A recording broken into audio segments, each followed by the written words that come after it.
On se retrouve dans cette nouvelle vidéo pour continuer d'affronter les robots sur le site chess.com, mais de manière particulière puisqu'on va jouer sans Notre-Dame. Nous avons déjà affronté Martin, classé 250 Elo, nous avons affronté Elani, 400 Elo, et puis pour aujourd'hui je vous propose d'affronter Coach Danny, qui lui aussi est classé 400 Elo. Alors vous ne le trouverez pas dans les robots débutants, mais dans les robots intitulés Coach. Donc comme évoqué dans les vidéos précédentes, ici on va sacrifier rapidement la dame, tout simplement pour jouer avec le plus possible avec les pièces mineures, que ce soit les cavaliers ou les fous, et voir que ces pièces peuvent se déplacer, comment elles peuvent se déplacer, et les dégâts qu'elles peuvent causer, alors que ce ne sont pas des dames, mais qu'elles ont soi-disant que 3 points en valeur, contre 9 points pour la dame. Mais quand elles sont bien utilisées, elles peuvent être très efficaces. Donc au-delà du sacrifice de la dame, ensuite on choisira de protéger le roi, bien entendu, de roquet, mais aussi protéger les pièces que nous allons sortir, et puis enfin regarder le dernier coup joué par l'adversaire. Si c'est une pièce gratuite, on va envisager de l'accueillir. Allez, je vous propose de démarrer. Comme très souvent, je laisse choisir l'ordinateur s'il désire jouer avec les pièces blanches ou avec les pièces noires. Donc Coach Danny qui ouvre avec E4. Alors comment sacrifier la dame rapidement? Ouais, on peut jouer D5. Alors, je pensais qu'il allait reprendre, j'ai envisagé de sortir la dame et sur le cavalier, de lui laisser prendre la dame. Le problème c'est que maintenant si je prends le pion, on risque d'échanger les dames. Et moi j'ai pas envie d'échanger les dames. J'ai juste envie de récupérer un fou en cavalier. Donc on va sortir les pièces et puis si à tout moment on peut offrir la dame, on le fera. Alors j'évite ce coup là parce que sinon je gagnerais la dame mais j'aurais aucune compensation.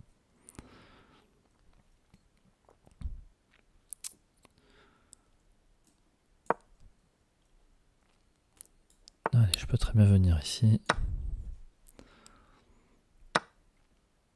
Et la partie commence. Donc on va sortir le cavalier, le fou, essayer de mettre le roi à l'abri. Une tension qui se crée. Bon, de toute façon, s'il me prend, je reprends du cavalier. Et s'il pousse, ça ferme la position. Mais vu que j'ai pas de dame, ça me dérange pas que la position reste fermée. Ça m'embête plus parce que là, à tout moment, mon adversaire peut échanger du matériel. Et moi, vu que j'ai la dame en moins, j'ai bien envie de garder du matériel. Ah, mon adversaire qui me fait cadeau d'un fou. Bon, on va pas le prendre. Le problème, c'est que si je le prends pas, si c'est lui qui prend, alors je peux reprendre. Mais après avancer le pion. Mais bon, je vais pas le prendre pour l'intérêt de la partie. On va lui laisser.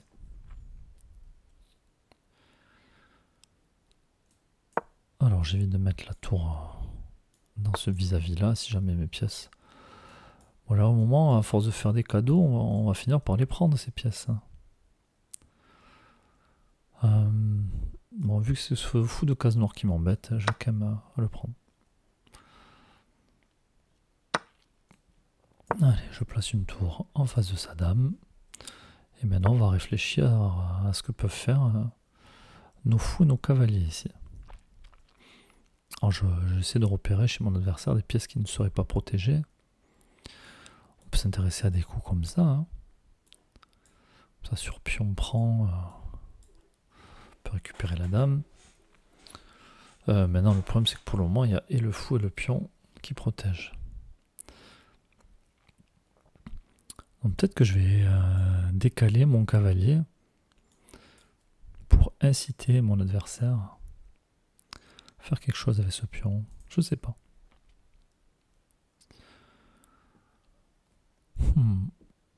Je vais faire un coup d'attente pour le moment. Et on joue A6. Alors, mon adversaire couvre un peu la position. Alors ici, il faut que je me méfie, parce que si l'adversaire pousse le pion, on va faire une fourchette sur mon cavalier, sur mon fou. Ce qui serait pas la chose la plus agréable. Alors le fou, c'est une pièce longue distance, je vais le reculer. Et comme ça, maintenant, s'il pousse, je pourrais placer mon cavalier par ici.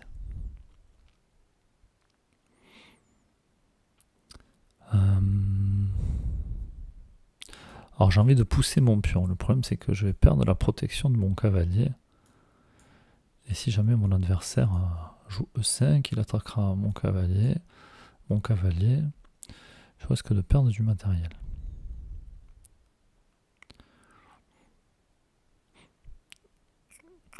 Alors peut-être que je vais essayer de redéplacer mon cavalier. Alors maintenant qu'il n'y a plus le fou de case noire pour m'embêter, je peux me permettre ce genre de choses.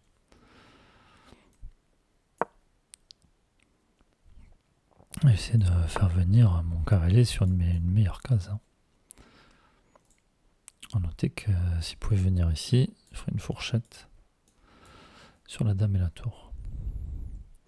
Alors son cavalier, où est-ce qu'il veut venir? Ici, c'est pas possible. Et ici, c'est déjà un peu plus possible.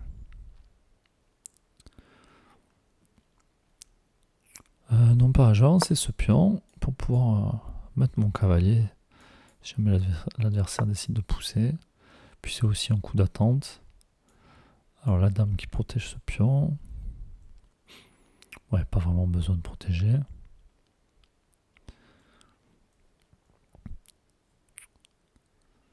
Alors, ce cavalier, où est-ce qu'il pourra aller? Je me fie aussi de ses coups. Après, ça peut m'intéresser aussi, mais pour le moment, la case n'est pas disponible. C'est là qu'on voit ces fous quand même qui contrôlent beaucoup de cases et de loin. Alors je vais rester dans mon idée quand même de sortir le fou sur cette diagonale. Il faut déjà que je bouge le cavalier d'abord. Mais j'ai pas envie de le mettre ici, il fait un peu pitié. Mais j'ai envie d'éviter la poussée à E5. Alors, après, s'il pousse E5, je pourrais mettre mon cavalier en D5 pour couvrir, protégé par la tour. Ou alors si le fou est déjà là, bon. On va voir déjà, on va menacer son cavalier, on va voir comment l'adversaire agit. Du coup, il m'empêche de venir en B7. Mais ça met son cavalier sur le bord. Alors je réfléchis où est-ce qu'il peut aller. Donc s'il vient en B7, il attaque ma tour, mais je peux capturer. S'il vient E6, il attaque aussi ma tour, mais pour le moment je peux le capturer.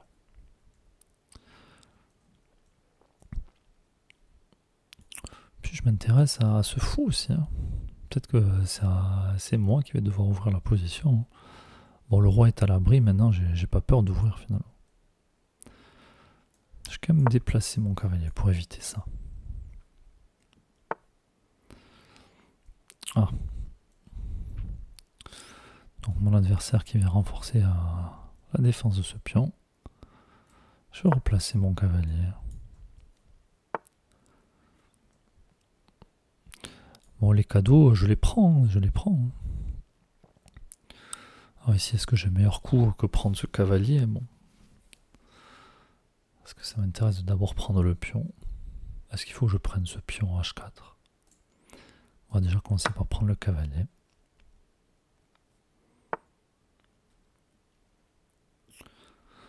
Alors, le fou qui commence à partir. Alors je risque de perdre ce pion, mais c'est pas grave, j'ai gagné un cavalier. Maintenant, une fois qu'il est là... Bon, ici, ce pion est protégé par mon roi. Celui-là est défendu par mon fou. Bon, ça m'intéresse aussi de gagner un pion, surtout d'enlever les pions qui sont devant le roi.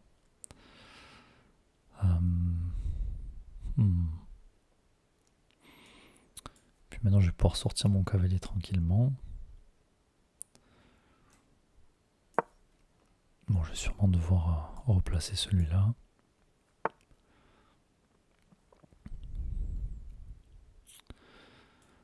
Alors, ça vaut la diagonale de mon fou. Ça dit qu'on prévoit de le replacer.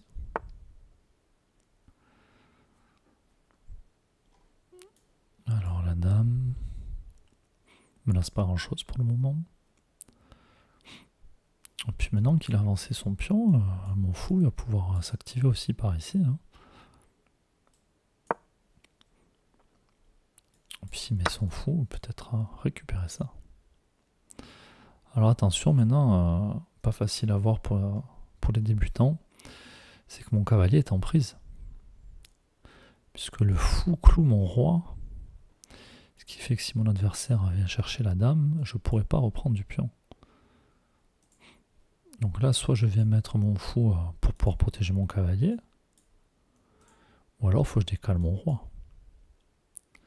Mais bon, vu qu'il a fou de case blanche, j'ai envie de décaler le roi. Alors attention, parce que ce pion il risque d'être moins protégé. Mais bon, pour le moment, il y a le cavalier qui le protège.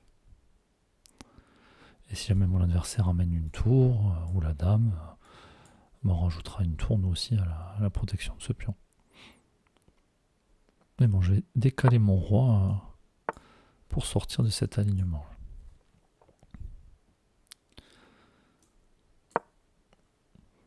Alors maintenant, moi aussi j'ai un alignement qui m'intéresse ici. Donc là j'ai un pion à gagner, mais ma question c'est est-ce que ça vaut le coup d'aller le chercher celui-là?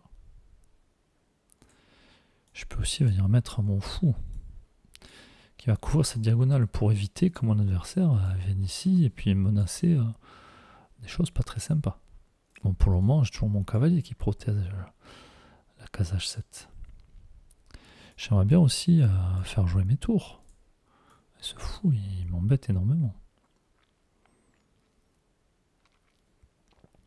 Bon, et puisque cette dame m'embête, on va mettre un fou devant. Alors j'ai pas peur, elle est protégée. Attention à la dame qui attaque le cavalier.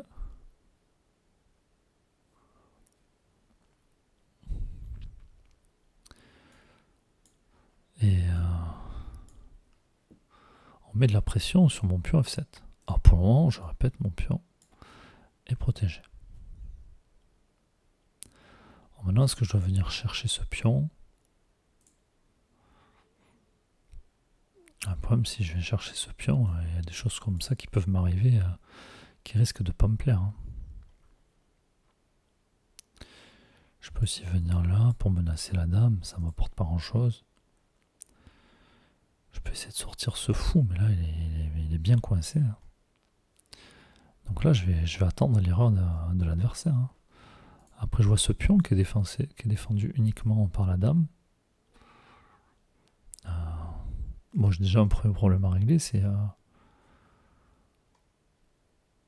mon cavalier. Le problème, c'est que si je prends le pion, admettons mon adversaire ne fait rien, où c'est que je repars avec mon cavalier?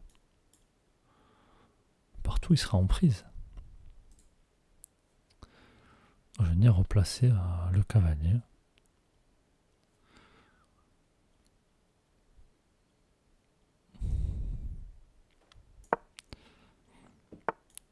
Après, je vais ramener une tour. Adversaire qui défend son pion en l'avançant de 2 cases. C'est bien joué.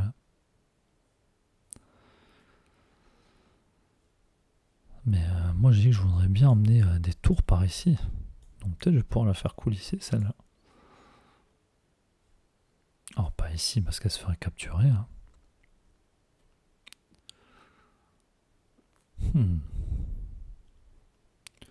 Je peux aussi avancer le pion pour provoquer des échanges. Le problème, c'est que si mon adversaire n'échange pas...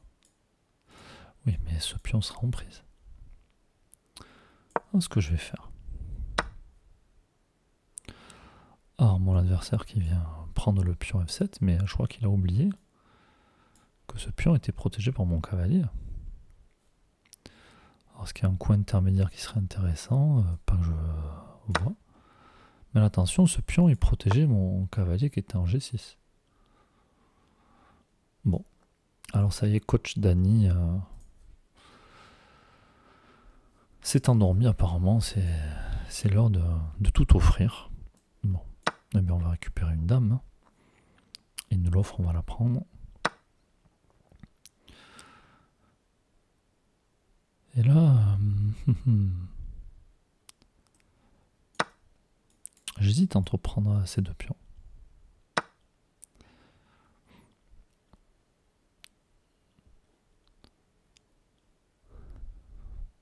Alors ce pion doublement attaqué, s'il pousse, toujours défendu. Alors on met de la pression sur le pion D4. Il nous le laisse, on le prend. Ah, j'ai des idées comme ça. Ce pion maintenant qui est plus défendu, alors j'ai pas envie de le prendre avec la tour parce qu'il pourrait m'arriver des choses comme ça qui pourraient ne pas me plaire. Donc du coup je vais prendre avec le cavalier. Là j'ai des menaces d'échec, est-ce que ça m'apporte quelque chose? Je sais pas. Alors je vais me placer la tour en D3 pour qu'elle coupe la circulation du roi. Là, du coup quand je fais échec, le roi peut pas descendre.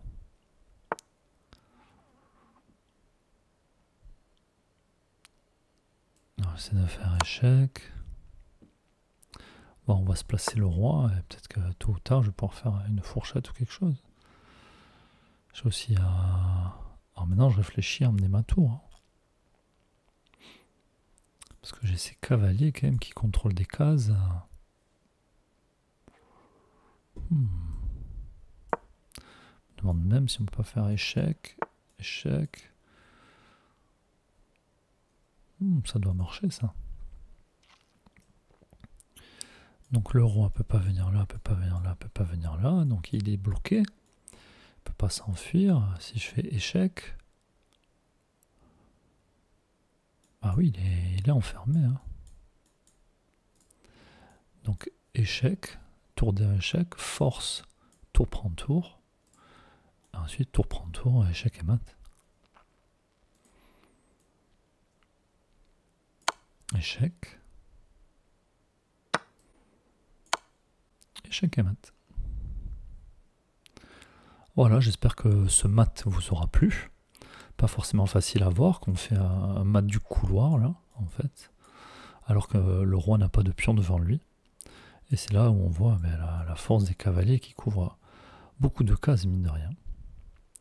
Et puis j'espère que ça vous a plu de voir le déplacement des pièces mineures et que ça vous a apporté des choses. À bientôt.